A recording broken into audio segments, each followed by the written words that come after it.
Yesaya 3. Hukuman Tuhan terhadap orang-orang yang menyesatkan bangsa itu. Maka sesungguhnya Tuhan semesta alam akan menjauhkan dari Yerusalem dan dari Yehuda setiap orang yang mereka andalkan, segala persediaan makanan dan minuman, pahlawan dan orang perang, hakim dan nabi, petenung dan tua-tua, perwira dan orang yang terpandang, penasehat dan ahli sihir, dan orang yang paham mantra. Aku akan mengangkat pemuda-pemuda menjadi pemimpin mereka, dan anak-anak akan memerintah atas mereka. Maka bangsa itu akan mendesak, seorang kepada seorang, yang satu kepada yang lain.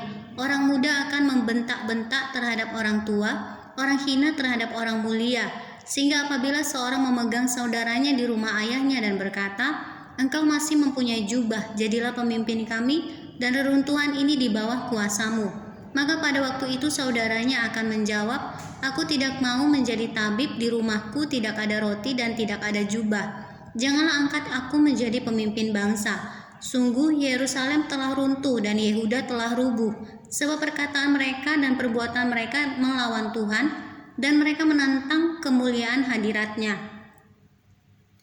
Air muka mereka menyatakan kejahatan mereka, dan seperti orang Sodom mereka dengan terang-terangan menyebut-nyebut dosanya, tidak lagi disembunyikannya.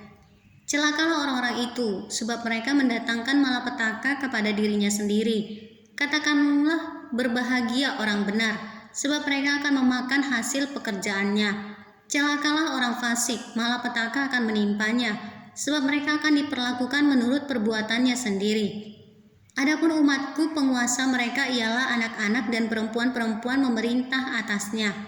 Hai umatku, pemimpin-pemimpinmu adalah penyesat, dan jalan yang kamu tempuh mereka kacaukan.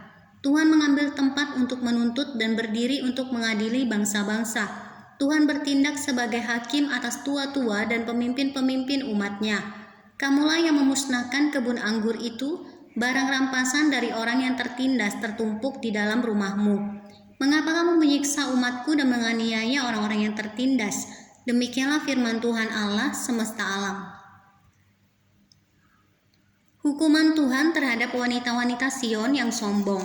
Tuhan berfirman, oleh karena wanita Sion telah menjadi sombong dan telah berjalan dengan jenjang leher dan dengan main mata, berjalan dengan dibuat-buat langkahnya dan gemerincing dengan giring-giring kakinya, maka Tuhan akan membuat batu kepala wanita Sion penuh kudis, dan Tuhan akan mencukur rambut sebelah dahi mereka.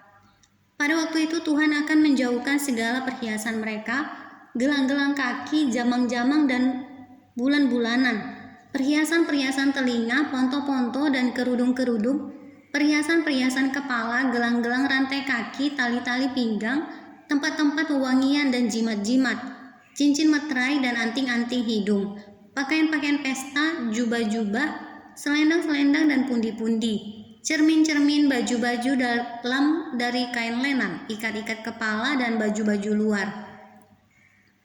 Maka sebagai ganti rempah-rempah harum akan ada bau busuk, sebagai ganti ikat pinggang seutas tali, sebagai ganti selampit rambut kepala yang gundul, sebagai ganti pakaian hari raya sehelai kain kabung, dan tanda selar sebagai ganti kemolekan.